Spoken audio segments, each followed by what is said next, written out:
So, I hear we're into some of the same stuff. You're about to join Jon and Eric as we explore said stuff. Really bad movies, Sega Genesis, Sports and girls. The interesting aspects of pop culture. and we'll answer listeners' mail because you have so much to say. You are listening to A sophisticated conversation. Greetings, ladies and gentlemen. I would like to welcome you to the very first episode of Podcast Revolution. I'm your host, Jon. And you're very gay. I am not very gay, unless if you mean happy, in which case I'm still not very gay. Now, with me is Eric.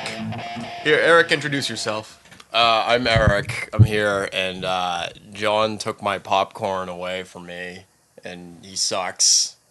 And yeah, I'm ready for a good show. Well, Eric, I don't believe those in our listening audience would like listening to hearing you chew on popcorn for minutes on end. I disagree, actually. I think everything I do, they want to listen to. You know, I bet half of them have already turned off this podcast. I bet you half have turned it on. So be it. Anyways, on this podcast, we will be discussing things, as was mentioned in the title, about sports, girls, Sega Genesis, letters to the governor, listener mail, whatever we feel like talking some about. Good movie. We'll be doing some good movie reviews, too. And especially bad movie reviews. Well, bad, good. I mean, there's a difference. I mean, there's a fine line between just a bad movie and a horrifically awesome bad movie. But our reviews will be good. Right. They'll be high quality reviews. And occasionally we'll have special guests like Melissa. Hey, what's up?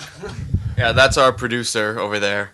And our intern, Mr. French, who can't be here right now, but... Yeah, Mike Bordelais is actually out fetching us dinner since he's the intern. So He does a good job. he gets college credit, but he's pretty much our slave, essentially. So Yes, that's a good term for him.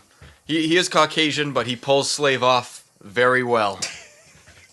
All right, so a little self-introduction. My name is Jon Turcotte, also known as Johnny T or the legendary T Unit, but I'll just go by Johnny T. Anyways, I was born in California, moved to New Hampshire when I was 2, got adopted, and have since been a Bruins fan for many years. Went to college at UNH and decided I was going to do something with my life, so I made a podcast.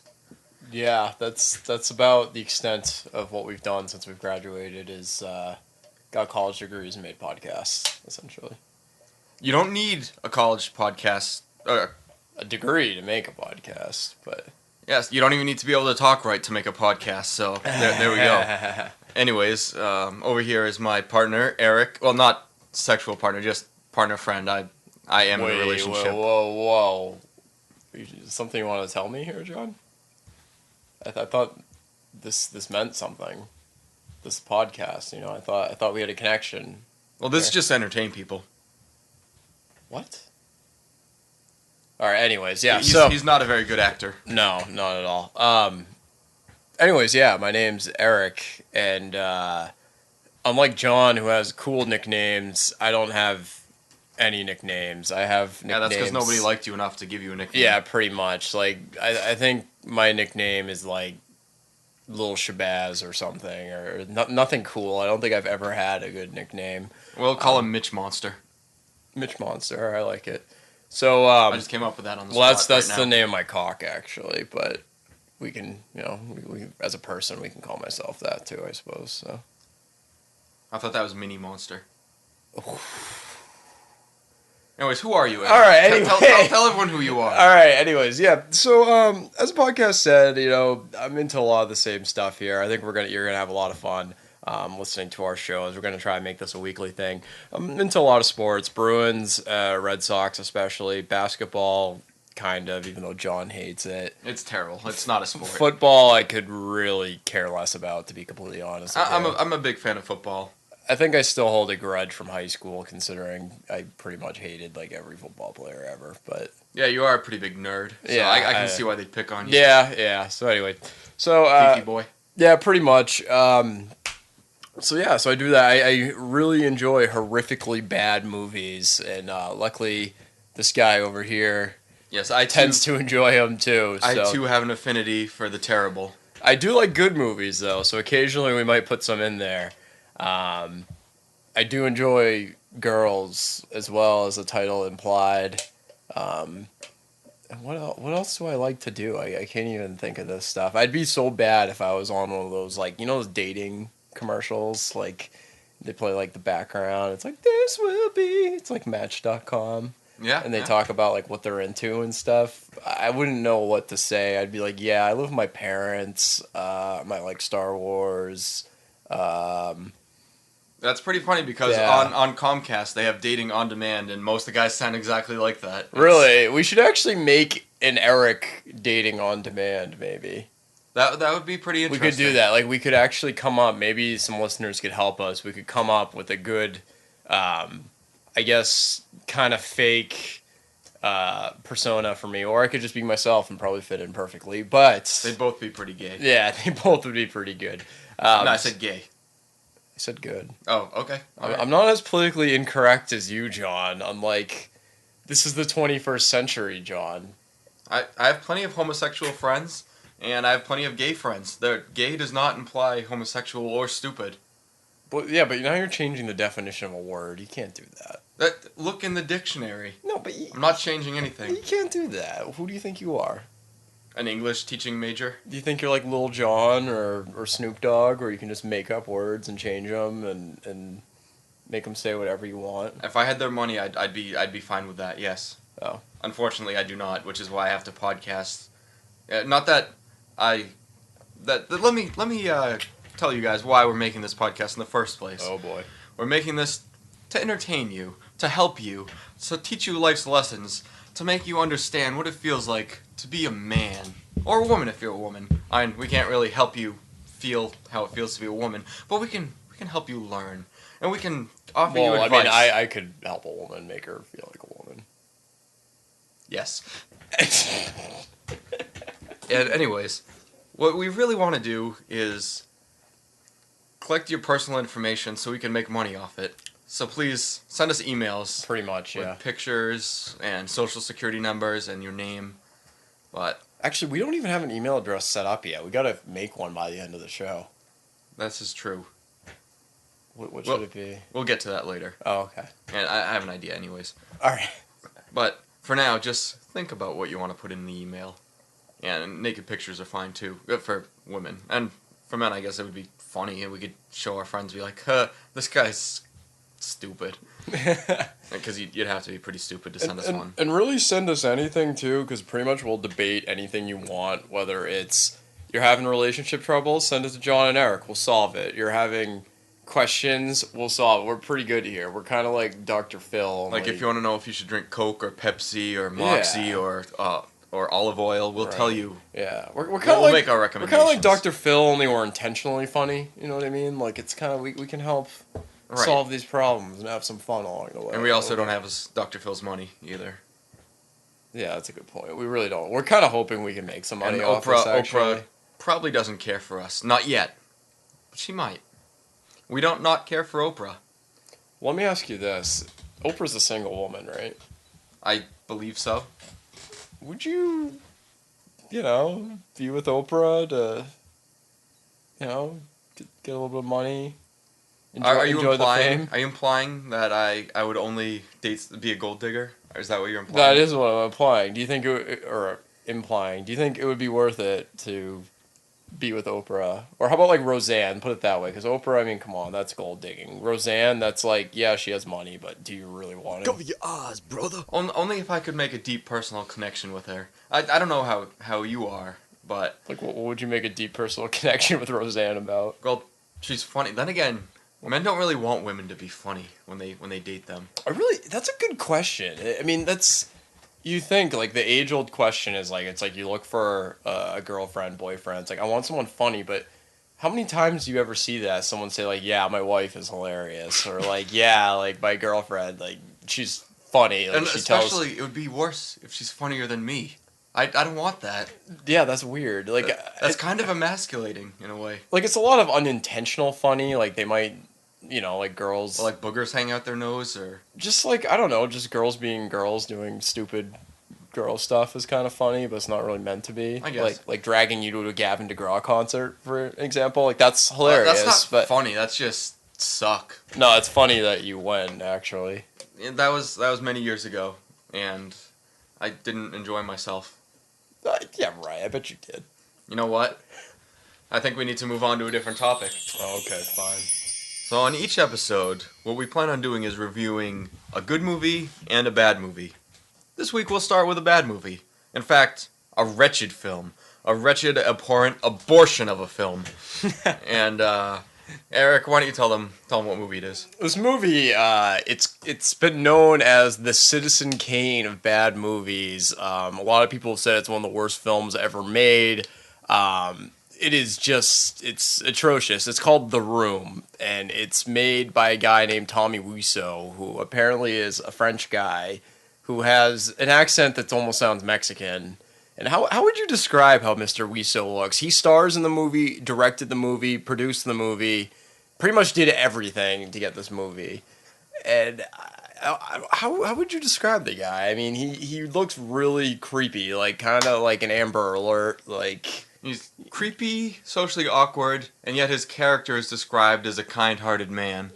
Yeah, one of my favorite things about the guy is throughout the movie, he has like long, ratty, nasty, like squirrely, gross, greasy, atrocious looking hair. I mean, it's like... Are you talking about The Room, or are you talking about that porno I made?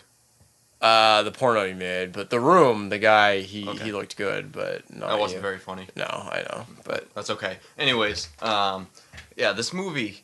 What's unique about this movie is that it's so bad, and yet it's not a B horror movie. It's a drama. That's very strange, because I mean, I can rattle off about 200 horrendous movies that are awesome to watch. Like, hilariously bad, funny movies, but they're usually one of two things. They're usually a horror movie from like the 80s or the 90s, or they're like a really poorly made, like Japanese or Chinese, like karate, kung fu, just over-the-top action movie. It's very rare you get like a drama that takes place in maybe two parts of a set that's just so hilarious. I mean, it is such a bad but funny movie. Essentially, the plot is this guy, Tommy Wiseau, he plays a kind-hearted man named Johnny, and he pretty much walks around in a suit, even though his hair is like down to his ass crack, and he looks ridiculous.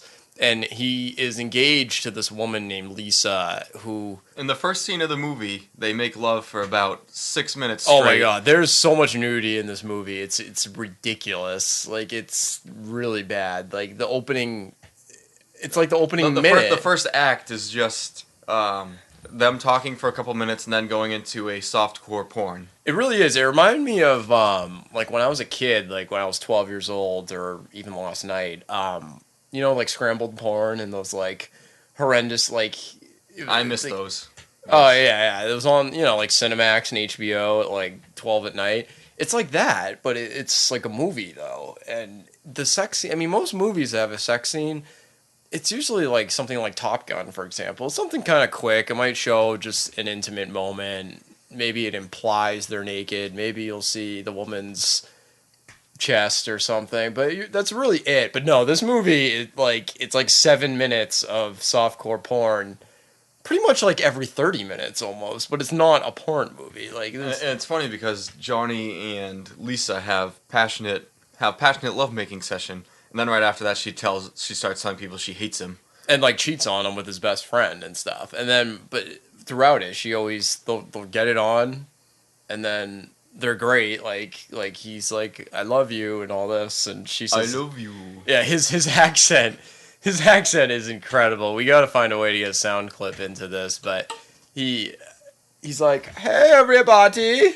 Thank you for coming my party. Like, you'd think he's like Mexican or something, but he's not. He's French, but he doesn't sound French. And it's just, it's great. And there's also two supporting actors. One is his best friend, who's pretty much nailing his fiance, and then the other one, he's like this 23-year-old boy, but they treat him like he's like 8. Like, like he says like stuff like an 8-year-old would honestly say. Don't read Like, me. remember they're like getting it on the bed, and he jumps in the bed with them. He's like, "Come on, let's play." It's like what 23-year-old does that? And he doesn't have any signs of mental disease either. No, not at all. And the funny thing is too is his fiance, the main character, Johnny, his fiance even says like, "Oh, we adopted him like last year." Like who adopts someone at age 22? It's a good question. And most of the movie doesn't make sense. And if you saw Tommy Wiseau, you'd understand why. I mean, he directed, produced, and starred in this joke. I assume he wrote it too. And nobody knows how he got the money. The movie cost $7 million to make. That's absolutely insane. I don't even understand how in the hell he got $7 million to make this. No studio support. He didn't get any support. He had to make his own film company to do this. Like, even bad movies find like a bad movie production company. He couldn't even get that. Like, that's how bad it was. And yet somehow it still cost $7 million to make this piece of trash. The funny thing too is this movie is actually like a cult favorite now, and they actually still play it like all over the country at like independent movie houses, and people show up. Like, I guess it's like a party almost. Like one recurring theme in the movie is there's like a football in every single scene, and they don't. Most people, when you play catch with a football, you'll get maybe 10, 15 yards apart and or more than that, and just throw the ball and run. No, these guys get maybe 4 feet. 4 feet is being conservative, and they like underhand a football to each other. It's like I've never seen anyone in my life. And then every time they play football, almost every time, someone manages to fall and hurt himself. That too. So I guess when people show up to the movie theater, they all come in with like footballs, and apparently it's a crazy time. And they're actually playing it in Boston at the or Brookline at the Coolidge Corner Independent Movie House. So if you are listening, definitely go check it out. There's an off chance that we might go down and try to strike an interview with Wiseau and try to put it on the podcast. We got an interview with this guy, even if we make up credentials just to call him and say, I don't know, we can make up some credentials and get him on here. We got to get an interview with this guy because he is ridiculous, like just out of his mind. Like, and the movie is so bad, but he actually, because the film caught on, not because it was good, but because it's hilariously bad, he actually changed it from being a drama to a black comedy, which is not true. And normally black comedies are funny because of the content. This is funny because of the poor acting and the loose ends that are never tied up, the plot holes, the dialogue, inconsistencies, like the horrible continuity between scenes. I mean, you'll just laugh your brains out. I know, and I was even skeptical when John told me this is a bad movie, but it's a drama. I didn't believe him because dramas that are bad are just bad. Like, they're not boring. They're just boring. They're not fun. Oh God, I've seen so many bad dramas that just go on, and they're not fun. But this is just hilarious. Like, you'll have a good time watching this. With the movie, with all its flaws, still leaves me in a state where I would gladly give Tommy Wiseau my money so he can fund another project. So what's the verdict? Out of 5 stars, and obviously with bad movies, you can't rate them on actually being a good movie, but you rate them on how fun they are on the to entertainment watch. Value. I'd give this a solid 4.5. I'd watch it again and again. 4.5. I give it 4. I think it's. I don't know if I'd give it a half. There's I'd say Maximum Overdrive is probably the closest I would give to a bad movie being awesome. That one you got to see too. We'll have to review that one next. That's a good one too. But The Room, definitely check it out. It absolutely. I promise you will not be disappointed. It is so funny. So, Eric, I promise you won't be reviewing any more movies if you keep crinkling your soda can right next to it. Yeah. Stop that. Like that. Stop yeah. that. Stop that. How's that feel? Stop yeah, that. you like that, Stop don't that. you? Yeah. Stop that. All right. He stopped it. I put my foot down on that one. Yeah. You hear that? That was my foot going down.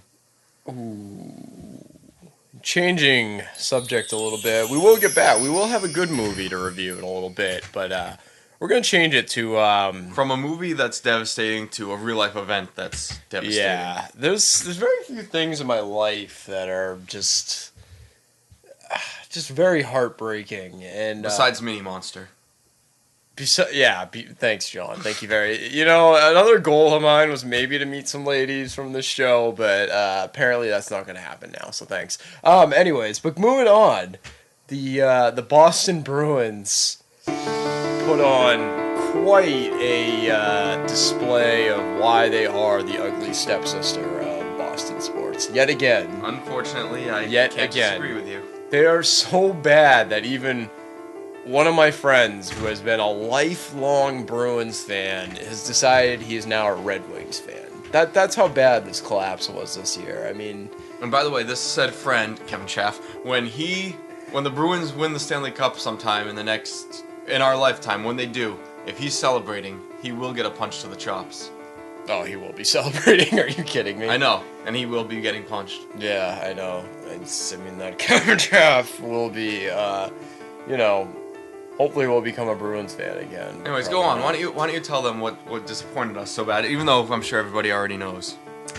Just if for those who live under a rock, the Bruins, they were up 3-0 in a best-of-7 series, so they only had to win one more game, and they had 4 chances to do it against a team that really, when you think about it, I wouldn't say inferior, but I think the Bruins matched up well, where they should have at least gotten one more win. I mean, there's really no excuse for that, even though they did have some injuries, losing Sturm against Buffalo.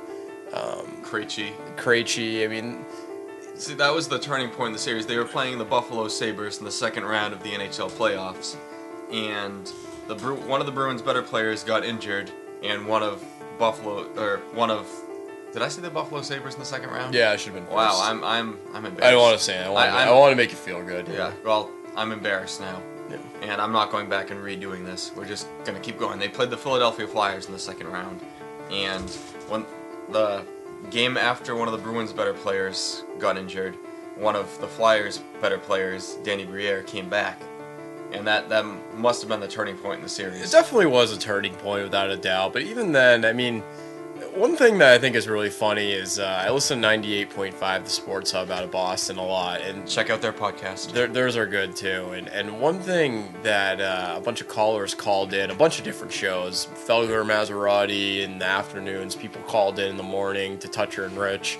And they said what at the time I thought was completely ludicrous to say, put Thomas in a game, Tim Thomas, the backup goalie.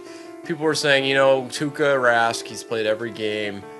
Give Thomas, put him in. Tuukka needs a break. He was getting shelled a little bit. I mean, that's mentally tough for a young, what is he, 22, 23 years old? He's 10 days older than I am. 10 days older than John. I mean, that's a lot of weight on his shoulders.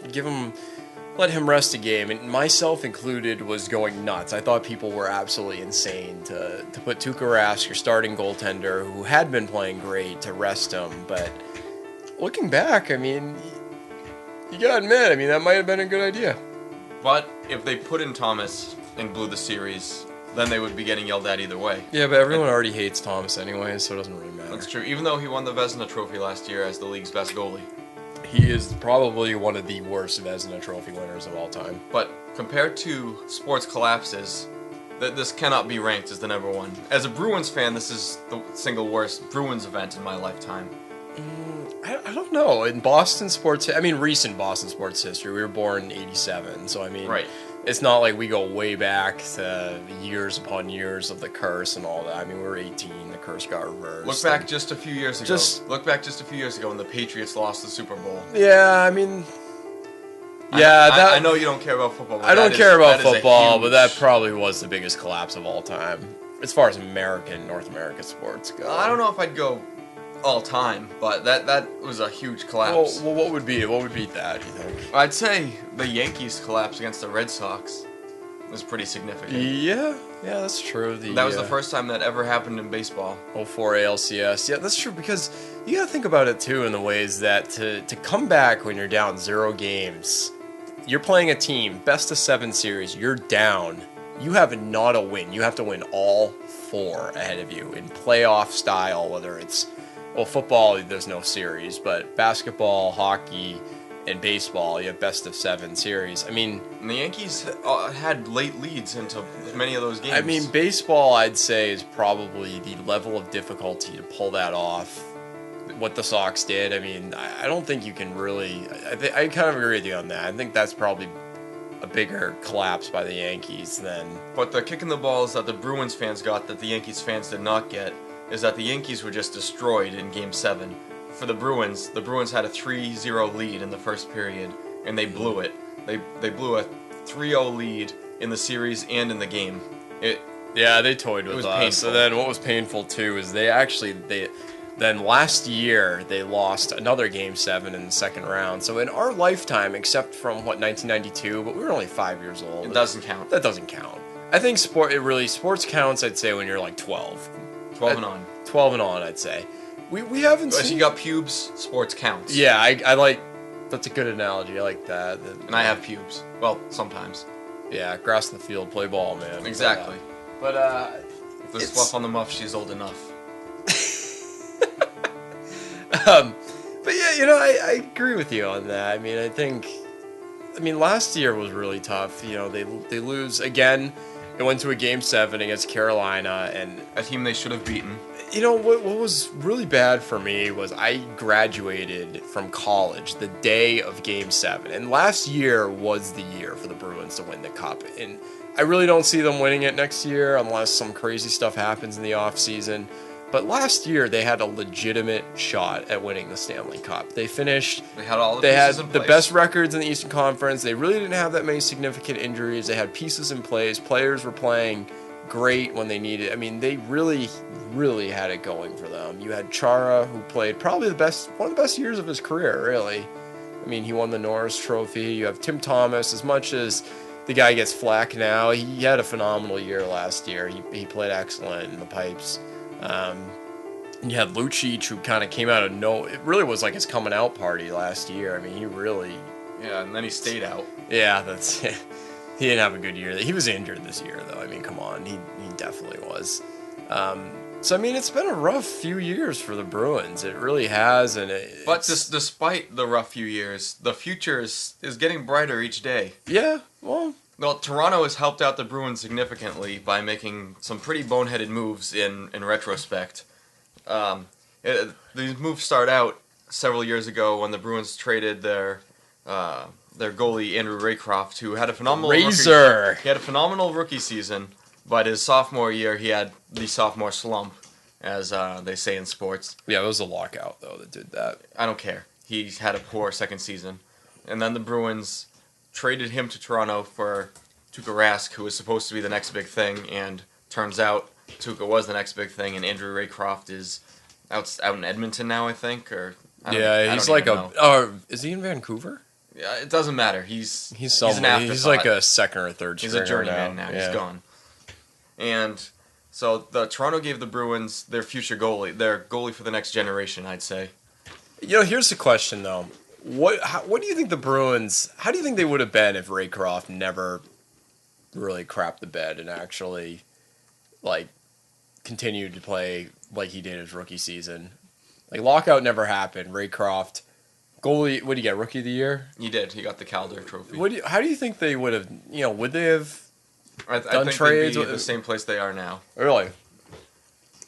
But anyways, another gift that Toronto gave us was Phil Kessel, the Bruins' leading goal scorer last year, was disgruntled with the team, not happy. Phil Kessel, the player that our intern says that he could beat up. Which we highly doubt, but... Yeah, so we'd pay to see that matchup. So Phil Kessel, if you are listening, Mike Borley challenges you to a fight. We have a lot of money on you, Phil, so give us a call. Let us know. That would be great. And even though... will you be wearing your Phil Kessel jersey that you replaced his name? Oh, Shatan? Yeah. and anyways... hey, you can get him for $23 at Marshall's last year. Our regards to Phil. Yeah. Anyways, so Toronto wanted Phil Kessel, and they could have taken him from the Bruins, just flat up taken him, and they'd have to give the Bruins one draft pick for the way the league's set up. But instead, they decided to trade and give the Bruins 2 first-round draft picks and Second rounder, is it too. 1 second rounder or 2 second rounders? I think it was 2 first-round draft picks, one for 2010, one 2011. I think a second rounder. I think was the other one. But either way, and Which is ridiculous. They could have just gave us 1 first-round pick and not even their best one. They probably would have still pulled the but trade. their coach or their GM Brian Burke didn't want to make a bad reputation for himself. He wanted the other teams to like him. So, and imagine, like in football context, if Bill Belichick wanted a player and said, well, I could take him, but I want to make them happy, so I'm going to give them Tom Brady. That's really what the Maple Leafs did. I know a lot of people aren't big hockey followers, but I mean, it was ridiculous. I mean, they really... For our Maple Leafs fans out there, I feel for you. We really do. I mean... But I thank you. I honestly think it was at the point where Kessel wouldn't have worked in Boston either way. There was no way Boston was going to... And the reason we thank you is because Toronto did miserable this year, even with Phil Kessel, and they ended second to last in the league. And because of this, the Bruins are getting the second pick in the draft. And the top 2 players in the draft this year are supposed to be like the new phenoms. Yeah, but knowing the Bruins' luck, he's probably going to get injured first game, and that's it. I don't know. I don't think he's Greg Oden. So I hope. I really hope not. So here's a question for you, and for our listeners out there: would you rather have in any draft? Doesn't have to be hockey. It could be NFL. It could be anything, baseball, whatever. synchronized swimming. It could be synchronized swimming, I suppose. If there was a draft like the NHL this year, or even in basketball 3 years ago, when it was Durant and Oden. If there is 2 supposedly once-in-a-lifetime talents coming along, like Taylor Hall and Tyler Seguin this year, or Sagan. Kind of like Sega, I like that.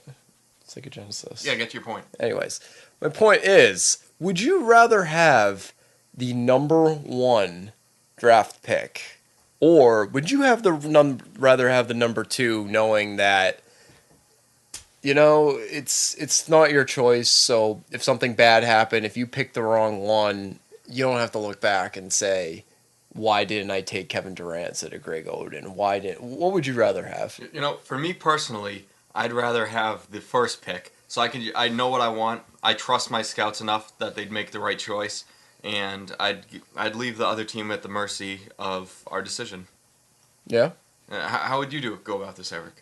I kind of disagree with you, actually. I kind of like, maybe it's just me. I kind of like the little, chip on the shoulder type of second pick, I feel like with the second pick, when you have such 2 phenomenal players, you kind of have something to prove a little bit. I kind of like that. It's like, why don't you pick me number 1? Why not? Like screw you guys. Like, But I think being picked number 1 would boost the confidence of that player as well.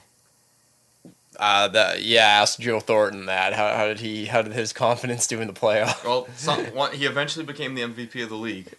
Yeah, you can't argue that. Did he become the MVP of the playoffs? I can't say that he has. No, I can't say he's done much in the playoffs. Who actually was the second pick after Joe Thornton that year? Was it Patrick Marleau? I don't even know. I'm not sure. It doesn't matter. Anyways, yes, I think. I'd be happy. I'd be very comfortable with the first pick. Second pick, yeah, you're stuck. You got to do whatever they don't do. Yeah, I don't know. We listeners, definitely send us a shout. Let us know what you guys think.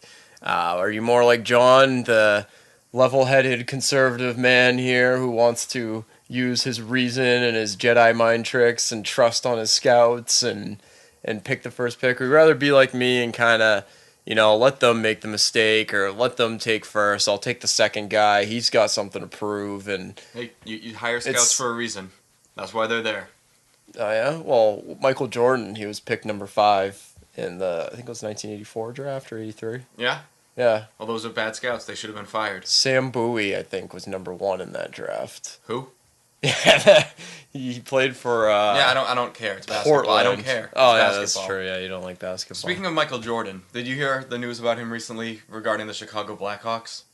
I did not, but did you see his Hanes commercial where he has a Hitler mustache? I didn't. Anyways, okay. Well, anyways. Regarding the Chicago Blackhawks, who are now in the Stanley Cup Finals and most likely going to be Go winning. Blackhawks! By the time you hear this, they'll probably have won. Anyways, the Michael Jordan statue in Chicago Patrick Tays jersey was put on him. That's a player on the Blackhawks. And some Reebok skates were put on Michael Jordan. And Nike was not pleased with this. So they sent out some people to put a Nike sticker on the skates over the Reebok signal. Really? Wow. I mean, from a business perspective, that makes sense. I mean, I think it's incredibly lame by all means. I think it shows that you have no sense of humor. Well, did you as hear a what company. happened when Michael Jordan was at a game a couple years ago? He was wearing a Blackhawks jersey and the camera went on him. Mm-hmm. And as soon as he noticed himself on the camera, he covered the Reebok logo on the jersey. Well, I mean, I guess Nike pretty much made him who he is today. I mean, still, does it really matter? Are people going to see that and go, "Oh, I need to buy Reebok stuff"? You'd be surprised. Yeah, you know what? People killed each other over his sneakers, like in New York. And But does Nike make hockey jerseys? No. It doesn't. If they see the Blackhawks jersey, they're going to want to buy that. They have to buy from Adidas or, Reebok, whatever. They're not going to buy from Nike because Nike doesn't make NHL jerseys. yeah, Fight me. I will. Fight me. I will fight you from a business standpoint. Michael Jordan has made the reason Nike is because of Michael Jordan. It'd be like if you had Disney World, right, and you put like Bugs Bunny in front of the castle or something. It's just, yeah, I mean, it's the same thing. It's characters, it's icon, but it don't you think? You know what? You know, Bugs Bunny and Mickey Mouse seem to get along just fine in Roger Rabbit. All right, touche. Yeah, you that's won. what I thought. Yeah. Good movie too, by the way. All right, so I think we've pretty much exhausted the hockey talk in this, and hockey fans people who aren't hockey fans have probably stopped listening to the podcast by now. But if you're still listening, we're getting to a new topic. Well, they're right now. listening for me. Well, you know what, Eric? Yeah. I'm listening for you. Oh, thank you. Alrighty, so on each week of Podcast Revolution, we will do a segment involving listener mail. Unfortunately, as of right now, we neither have listeners nor their mail. So, what we've done is receive questions from our coworkers. So right now, this is Coworkers Corner, and we'll answer questions from our coworkers. And in the question-answer segment, since we don't actually have recordings of the questions, we will pose them back in a funny voice. Wait, Coworkers Corner, that's the best name you can come up with? Yeah, you know, it was on the spot. That, all right? that sounds like we're gonna do trust falls or something. You know like what? That. Yeah, or a prostitute. I don't know if our coworkers are prostitutes. Booyah, baby. Which, in this case, in mine, they're not. I'm vaguely aware of your job. Ah. Anyways, moving on. So I will read the first question right now. As always, all our questions too, whether they're submitted from mail when we actually get some questions, or the ones from our coworkers, John will read the male voices. Any female voices, I will read. So, take it away, John. Dear Jon and Eric, I am a huge Boston Red Sox fan, and so is one of my friends that I grew up playing baseball with. And I got tickets for a game against the Yankees later in the year. And my girlfriend, who I've been dating for 7 months, really wants to go to the game with me. But she doesn't even like baseball. And my friend loves the Red Sox, and he hates the Yankees. And we really want to see them play each other. And it would be the coolest thing ever, because we've never been to a Sox-Yankees game. So, what do you think I should do? Should I bring the love of my life, or should I bring my best friend? And they're not the same person. So, who should I bring? Alright, I made up the last part about them not being the same person, and that should have been implied. So, I actually can answer this one perfectly because I actually ran into a similar situation. When I was in college, I was dating a girl for about 3 years, and I ran into a similar. One thing I've discovered with women, especially, is they remember everything. And pretty much what happened, my similar. even the dumb ones. Pretty much. Well, that's kind of redundant. Pretty. I'm just kidding, ladies. No, he's not. So pretty much, I had a similar scenario where wasn't the same, but anyways, what happened was it must have been baseball season didn't start till April. It must have been February, and then the girl I was dating said something along the lines of, "Oh, my grandmother invited us down for dinner one Sunday. It'd be fun to go. I haven't seen her in a while. You want to go?" And I just said, "Yeah, sure." Just thinking, whatever. I mean, it was just one of those things, you know. It's like I'm busy. Like, yeah, whatever, fine. Boring. You must do that a lot, right? Boring. Anyways, John, thank you. So April rolls around. One of my best friends calls me up and says, "Hey, Eric, I got Red Sox Yankees tickets." Oh, that is a similar On situation. it was exactly the same situation. Well, a little bit different, but I have them on Sunday, and I was pumped. Naturally, Red Sox Yankees. I'm down. Awesome. Definitely doing it. So I make plans. I'm getting ready. We're gonna do everything. It was gonna be a great weekend. And then my ex girlfriend goes, "What about the dinner?" And Did she say it just like that? What about the dinner? well, pretty much. And I said probably one of the stupidest things I ever said. I didn't mean it like this. And I said, I remember I looked at her. I go, "Well, how important is your grandma?" And I didn't mean it like that. I meant more like, is this like a formal dinner, or is this kind of like, can we reschedule this? Like, Yeah, you know what I mean? Keep going, douche. Keep going. Yeah, thank you. So anyways, I ended up going to the game. And you know what? Looking back, I think it was the right decision, because you're always going to have a girlfriend, and if you break up, you'll have another girlfriend, but you're never going to have Red Sox Yankees tickets with your best friend. You got to go with the Sox. I'm sure both things you just said were total lies. I'm sure we have plenty of listeners who don't have a girlfriend, who never will. Losers. Anyways, and there will be plenty of Red Sox Yankees tickets. Unless if the league somehow folds. I do not listen. John's getting married in like August, so he's on a different planet than me here. This guy's more like me. He's a single man. He's not a single man. He has a girlfriend. They've been dating for 7 months. But 7 months. I mean, that doesn't. Come on. I mean, dude, go to the game, have fun, have a good time. At the game you went to, did the Red Sox win? They did, actually. Was it a good game, or was it not a good game? I mean, I think they won. I think it was like 6-2. You don't even remember? Well, it was like 6. If it was that good of a game, and it was a life-changing experience, you'd remember. Come on, it was a great experience. They won, it was like 6-2 or something. I'm sure you'd remember the dinner with Grandma. Actually, I do remember the dinner with Grandma. We did it the week after.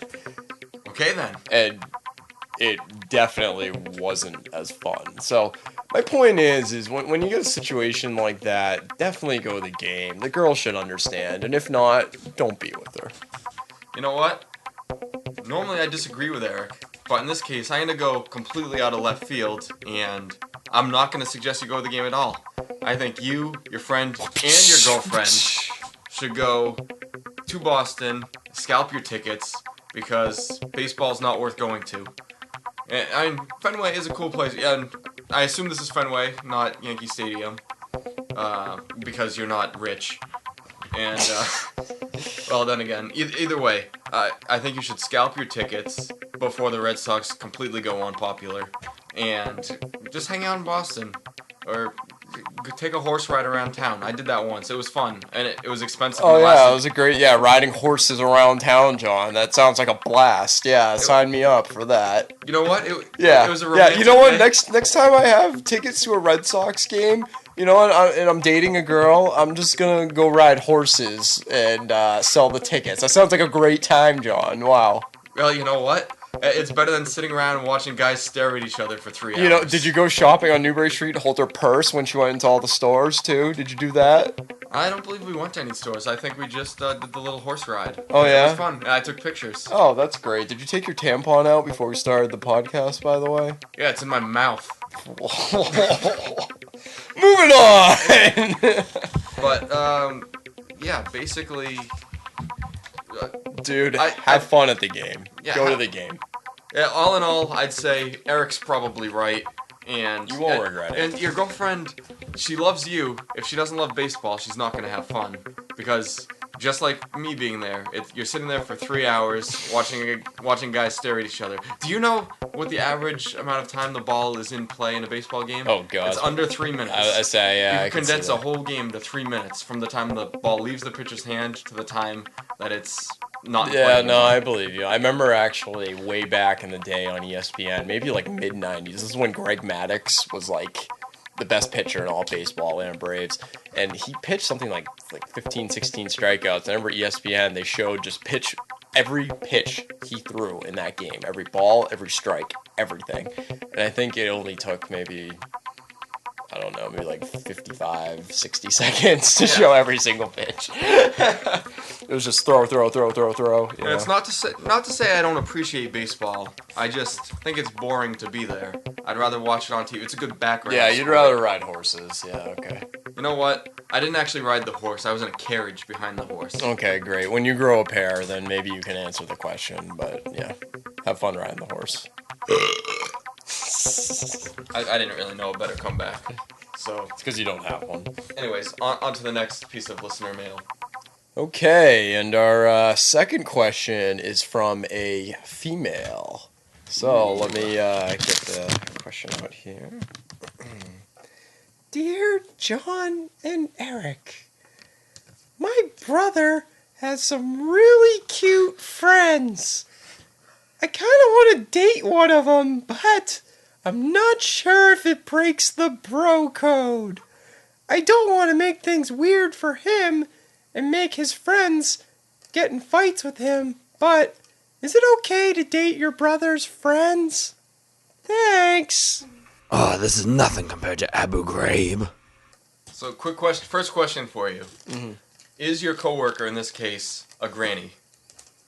Yes. No. No, not at all. Okay, because that's I couldn't get that image out of my head. Like Tweety Bird's keeper is in my head. Dude, now. hot girls sound exactly like I just did. You've never known that before? I just don't listen to them. Touche. All right, moving on.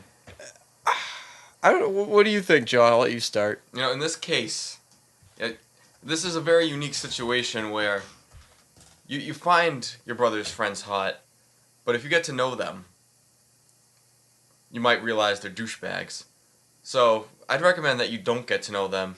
You just go by the looks, see how they are. If it's fun, it's fun. If it's not, big deal. Your brother doesn't have to know.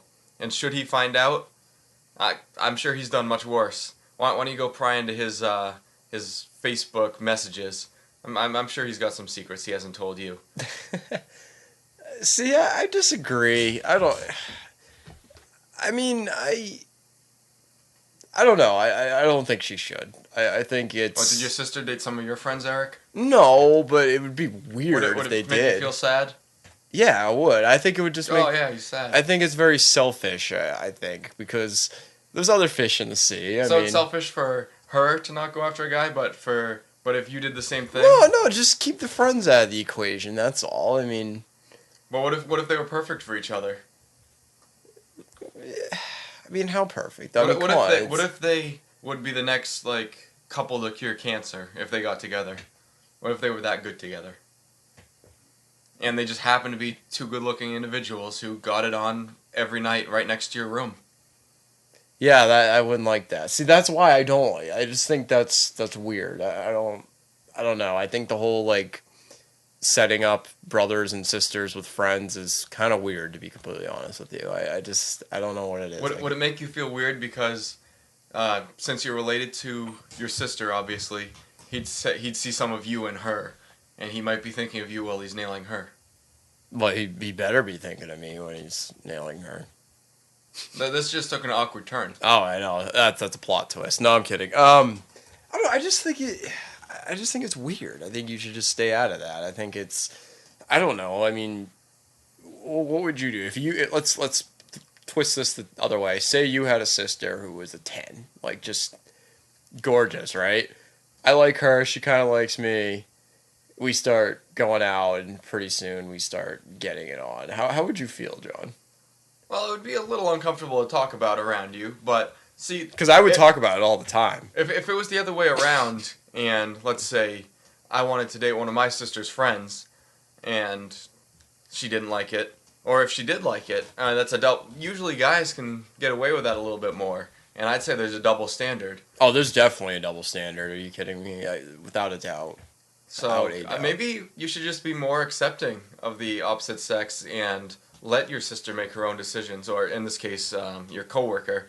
I think she'll follow her heart or her libido, and she'll make the right decision. Yeah, so that's the verdict.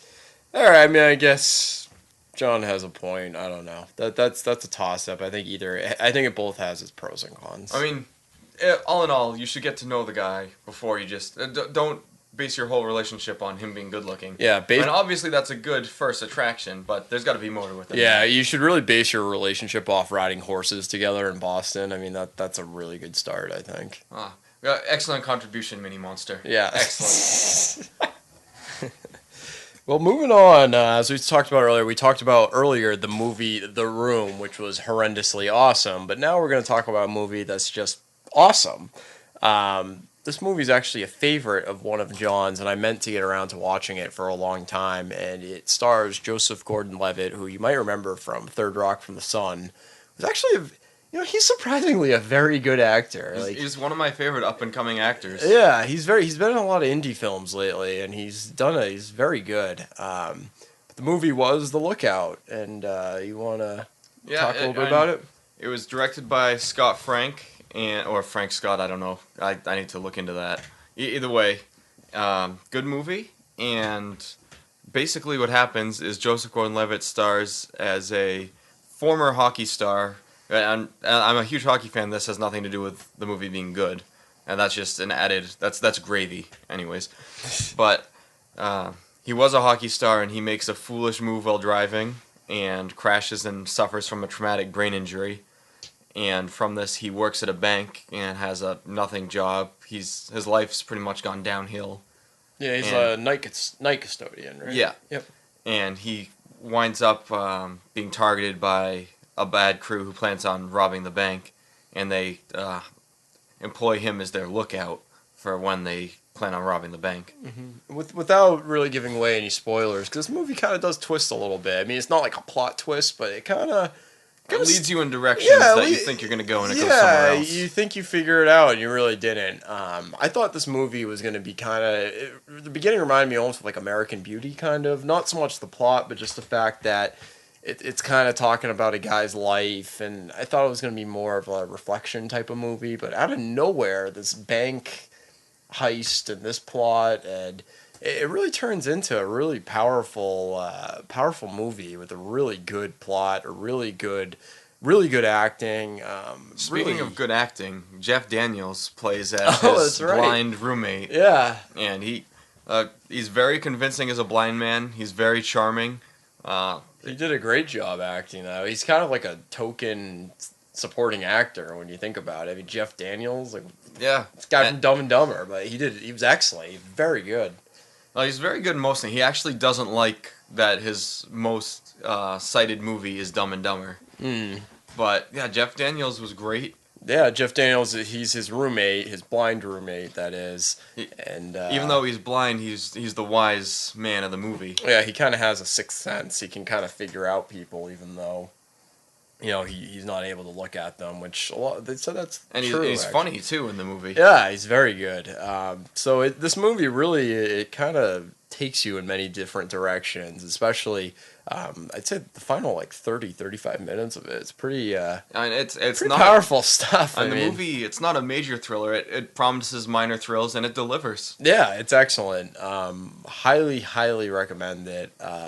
It's kind of like the European movies where it's a character study, and you just follow the character around, Chris Pratt, who's Joseph Gordon-Levitt, and you just see his experience and how he's changed. Yeah, and it's kind of cool too, because Joseph Gordon-Levitt, at least for me, I mean, this really has nothing to do with the movie, but just, I grew up watching Third Rock from the Sun. I remember the movie 10 Things I Hate About You. He was in that too. That's probably one of the there's only a select few chick flicks that I actually like, and 10 Things I Hate About You is up there. It's really a Shakespeare play, but yeah, Taming of the Shrew, but He's a great actor. I mean, he really surprised me when I saw him. I'm like, wait, that's the guy from Third Rock from the Sun and 10 Things I Hate About You. But he's legitimately a very good actor. Yeah, I like mean, I've been following him for years, and Yeah, we'll be reviewing more of his movies in the future. yeah. I mean, I watch quite a bit of independent films, so I was familiar that he's been on the circuit a little bit, doing a lot of indie films. But again, very very good. So definitely check out The Lookout. What's out of 5 stars? What do you give it? I'd give it a 5. I have watched it over and over again, and I still enjoy myself. Yeah, I'm gonna give it 4.5. I think it's not quite perfect. I can't put my thumb on it, but very, very good nonetheless.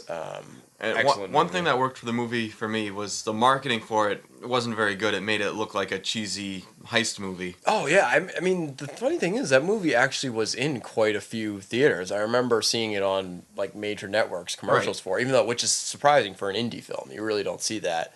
And I thought the same thing. I thought it looked like almost like an Italian Job type of. Yeah, Which but it really only really the last 30 minutes does I- it get into. I went into the movie yeah. with very little expectations, and it I left the movie thinking that was pretty good, and then days later I was thinking I need to see that movie again, but I couldn't because it wasn't on video, so I was counting the days, and it finally came out, and I was like, this really is a good movie. Yep. Yeah, definitely. So highly recommend it. Is it on Netflix? It is not on Netflix. It's not on Netflix. Not as of now. Okay, so you'll have to scour. Well, you can get video it store. sent to you on Netflix on DVD. It's just not on instant Oh, it's streaming. not instant streaming. Okay, Right. because pretty much everyone has Netflix but me. Right. Pretty much. Yeah. But Fifi boy. which is surprising because I absolutely love films and movies. I don't beyond believe belief, you. But somehow I haven't got around to getting it. Yeah. So we recommend Netflix to people. Yeah. That's our product placement. Maybe they'll sponsor us. That'd be cool. That would So- be awesome. Yeah, Netflix. Go Netflix. Well, give us a show. Yeah. Anyways, I don't. Even though Netflix doesn't produce shows, Netflix probably doesn't give a crap about us. No. To be honest with you. they take our money, so they like us in that regard. Yeah. Well, they take my money, Yeah. but I give it to them Yeah. gladly. I'm not complaining. Although Redbox is starting to bump into Netflix a little bit. You know what? We'll just have to let them duke it out, and may the better movie distributor win. Yeah, but films are all going digital now, so who knows what will happen with that. But Yeah. But buy Netflix.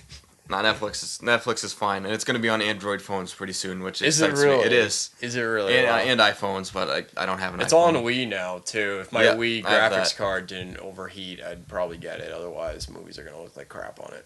Yeah, it doesn't matter. So Anyways, so that's our discussion for movies this week. So we recommend both The Room and The Lookout, depending on your movie preference. Seatball, make it a double feature. I wouldn't put those two together. Oh, I absolutely would. They're like peas and carrots. Are you kidding me? It's more like lamb and tuna fish. Spaghetti and meatballs. All right, you got my Big Daddy reference. I did get that. Yeah, that's another movie that Another underrated movie. I would have recommended that movie when I was 13. Maybe not so much now, but Big Daddy, come on. That's the last good Adam Sandler movie in my book. it's funny. But It's a good. That's like. I mean, it's a movie that I wouldn't pop into the DVD player, but if it was on TV, I'd watch a few minutes of it. it's kind of funny. I talked briefly about it earlier. There's a very select few chick flicks I'm into. I mean, Big Daddy. I mean, it might not be a straight up chick flick, but I mean, it kind of is. I mean, it's. No, It's no, more. Come on, no. it's a date movie. Give me a break. Come on. Slightly, but It's a date movie. You Uh, wouldn't, yeah, like a group of guys wouldn't go see Big Daddy in a theater together. Come on. all right, fair enough. Come on, I'll put it. It's like a hybrid golf club. It's not really. It's a little bit of both. Okay, How about that? all right, I can live with that description. That to me, that's the last good Adam Sandler movie. And speaking of Adam Sandler movies, he has a movie called Grown Ups coming up. Which, it's funny. I think if this movie had the same cast like 15 years ago, when they like all the have David Spade, Adam Sandler, Chris Rock, Chris Rock. What's the other guy? It's Paul Blart Mall Cop, I think, is in it. That I think guy? so. Kevin James. Kevin James. I think there's one other comedian that's in it, and Is Rob Schneider in it? Rob Schneider. If that movie was made in '93 when all those guys were at the top of their game, they weren't popular yet, so they weren't family friendly. Like they were all crude still. That would probably be incredible. Chris Farley would be in it too. Farley would be in it too, but now it's amazing how, I mean... But they weren't really grown-ups then, so that kind of... I mean, you gotta give it to Adam Sandler because he's probably made more money doing Disney and family movies now than he probably ever did when he did, like, Billy Madison. Yeah, like Bob Saget with Full House. Yeah, exactly. So, I mean, I can see why he did it, but that's one thing that drives me crazy, so... So that's the movie talk of the week. What are some upcoming films that we possibly might review? I'm trying to think. Are there any good upcoming theaters movies? I know we plan on seeing Human Centipede soon. Oh, that will be in there. So we'll be reviewing that. We've been meaning to see Human Centipede for about 2-3 weeks now. And we both saw Kick-Ass recently. We're not going to give you our opinions of it, but not right now. But we'll review that at some point soon. At some point we will, yeah. Human Centipede, Kick-Ass. Perhaps Troll 2. Perhaps Troll 2. Maximum Overdrive, one of my favorite crappy movies. We'll have to check that one out.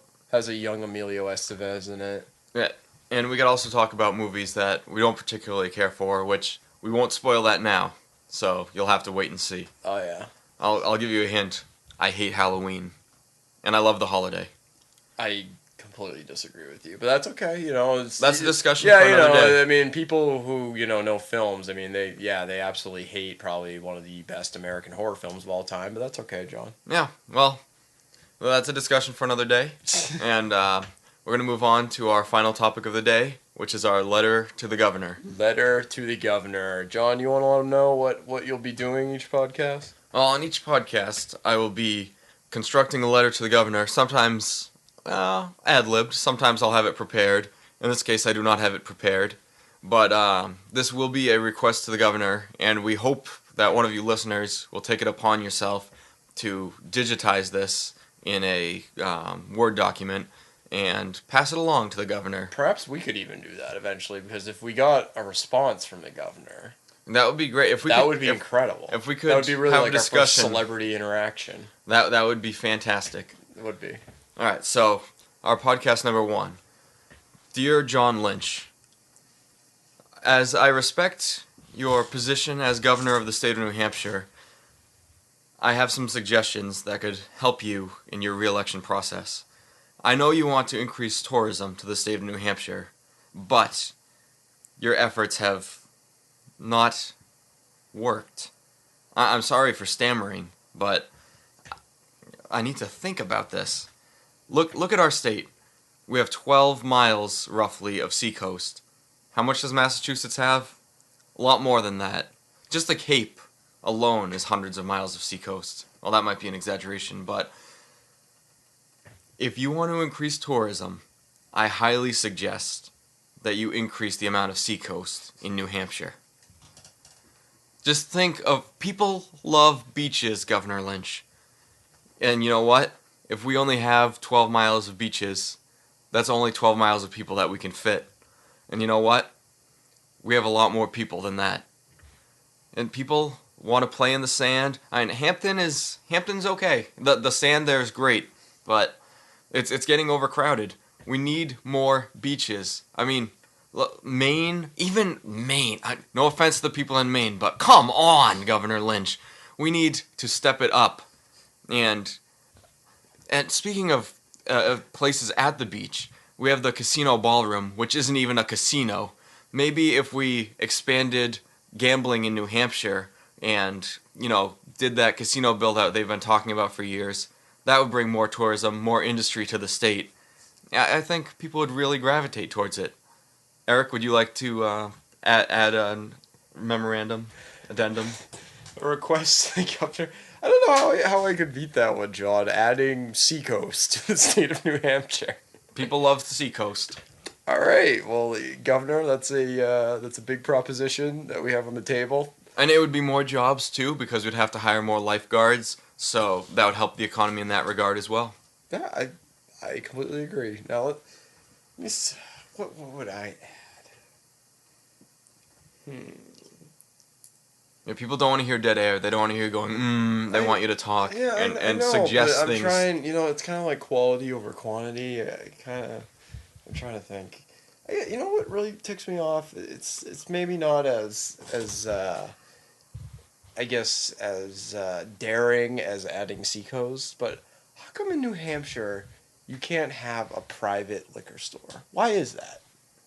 Who came up with that idea? Why? Massachusetts, it's great. Like, I love microbrew beer. You can get, like, every beer around the country at, like, these private liquor stores. In New Hampshire, all you can get for beer is at grocery stores, and they only have crap. Why can't we have both? I see microbrews at grocery stores. Yeah, but not... I mean, you got, like, Sam Adams and a few other ones. And the state liquor stores are very affordable. They are very affordable, but I'm not a heavy liquor So what drinker. kind of argument are you presenting? I'm presenting that the governor should allow private liquor and alcohol stores. That's fine if that's fine if liquor is cheaper at a state liquor store. Fine. If they want to go that way, that's cool with me. But why can't you have a private one? Well, no offense, but your suggestion is crap, especially compared to mine. No, because listen, if people out there who enjoy beer as much as I do want like the best stuff in the country, you can't get it in New Hampshire. You have to go over the border to get it. It's kind of like people have to come and get fireworks in New Hampshire, same thing. So, that's my suggestion. Maybe we should combine beer and fireworks.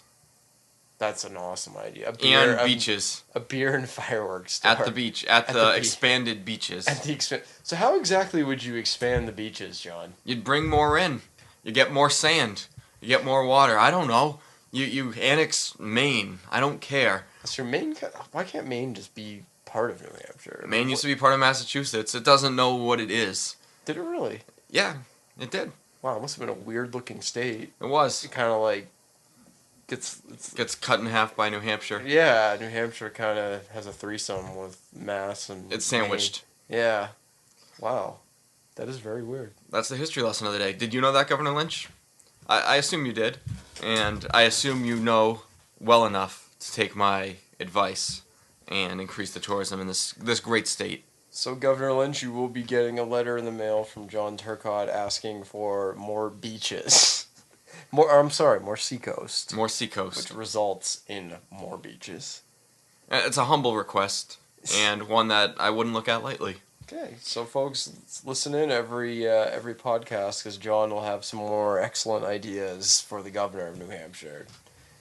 So I think that about wraps it up, and we'll give you our book and movie suggestions for the week, not ones that we've reviewed. Eric, what movie would you recommend that our listeners check out this week? What movie do I recommend? Okay, I'm gonna go with two here. I recommend watching Lord of the Rings: Fellowship of the Ring. Yes, it came out in 2001, which technically isn't that long ago, but excellent movie. Definitely one of my favorites. I've watched it many, many times. I hated Two Towers, Return of the King. I thought they didn't follow the books that well, but very good. It's kind of long. I guess that's a downfall, but I recommend watching that. A lot of really good movie.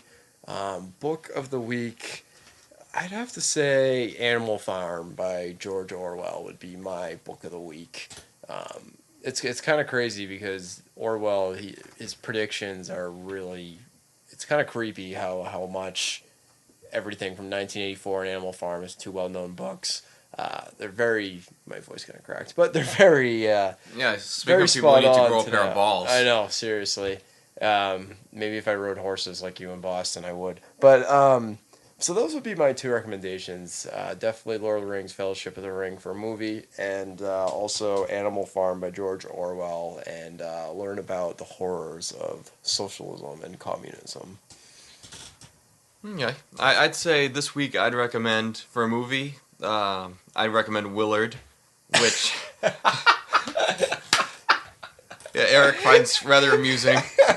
It stars Crispin Glover as a pathetic man who lives with his mother, and he befriends a bunch of rats. Sure, it's a ridiculous concept, but the acting is surprisingly well done, and the supporting actor is the drill sergeant from Full Metal Jacket. Can't remember his name off the top of my head. Arlie Ermey, that guy. Willard. But Willard, it's a ridiculous movie. Willard. It's funny. Crispin Glover is an underrated talent, to say the least. And on the scale of ridiculousness, I'd give it a 4 out of 5. And on the scale of entertainment, I'd give it a 3.5. Isn't the guy from Willard? Wasn't he in like The Pianist or like some like Academy Award winning? Are you thinking film of too? Adrian Brody? I don't know. Or my they kind of. He was in Back to the Future. Oh, okay. Crispin Glover. Yeah. And he had a funny role in Hot Tub Time Machine, which I just saw this past week. Yeah, I gotta get around to seeing that. Willard, actually funny because 9 years ago, which is nuts to think about. John, I met John in high school, and he was in my first English class, and I remember John was talking about Willard one day, and I actually went out and saw Willard. Was it a rewarding experience? It was very rewarding, to say the least. So, good choice, John. I like it. And my book recommendation for this week is Breakfast of Champions by Kurt Vonnegut. And don't see the movie. Just stay away from the movie. Just read the book. And I'm not going to tell you anything about it, just that I recommend it. And you'll enjoy yourself. Oh, you're one of those Kurt Vonnegut guys. Really? What's wrong with Kurt Vonnegut? Really? Tell me what's wrong with Kurt Vonnegut. I mean, I've never read one of his books, so I couldn't say. No, but the people who read Kurt Vonnegut, they're just like, I read Kurt Vonnegut. It's kind of like the people who read Ayn Rand. It's like, don't talk to me. I'm Kurt Vonnegut. Get out of here. It's kind of like, you ever watch Seinfeld, Keith Hernandez? I did. Yeah, it's kind of like that. Like, it's like, wait a minute. I'm reading a Kurt Vonnegut book. I can do what I want. I can say what I want. Freaking Kurt Vonnegut. I think perhaps you should read one before you start commenting. No, I won't, because I don't want to be like you. You know what? If you don't want to be like me, then you can get the hell off this show. Fine.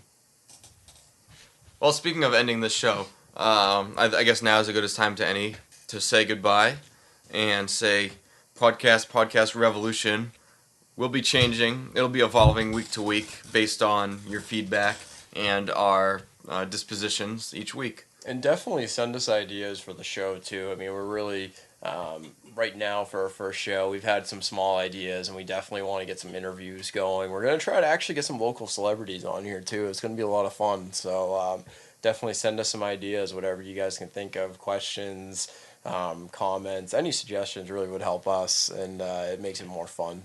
So I can be reached at johnnythockey@gmail.com. How do you spell that, sir? JONNYT hockey@gmail.com.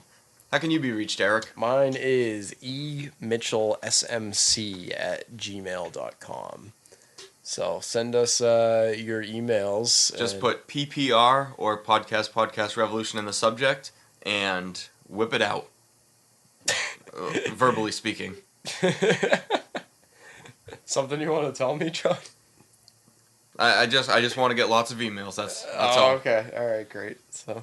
And even if they're ridiculous, even if you're calling us, yeah, send us hate mail too. We'll definitely read those too. Don't think that this has to be good mail. You can absolutely rip on us, and we'll definitely put them out there too. So if you hate the show, honesty is the best policy. Yeah. And if you lie, please make it funny. Yeah. Make it entertaining for us. Absolutely. Don't say you guys rock, unless if you really think we rock. Then I guess you can say it. It'll make us feel good about ourselves. Yeah. Let us know we're having an impact on the society. We're helping mold the future citizens of America. I agree. And with that, And if you want to send us money, we'll tell you how to do that in a private email. you can send me candy.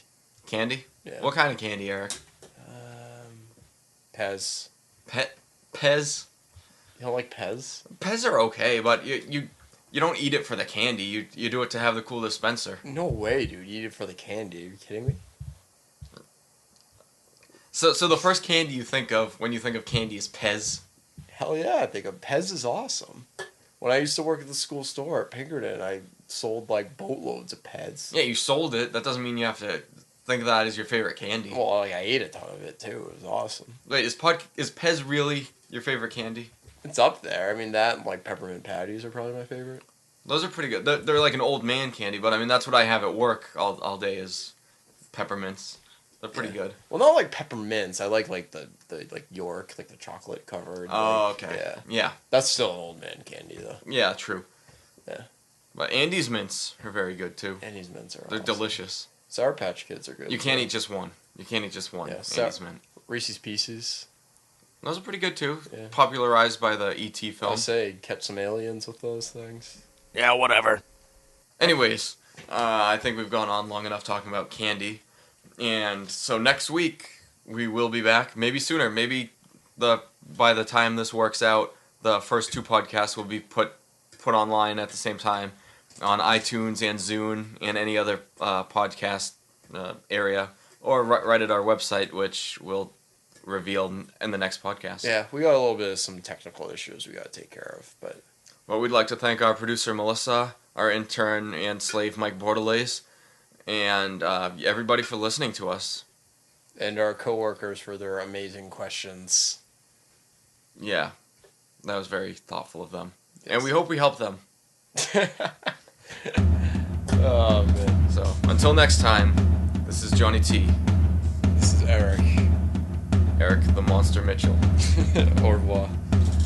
Ciao. Das Vidania. Auf Wiedersehen. Goodbye.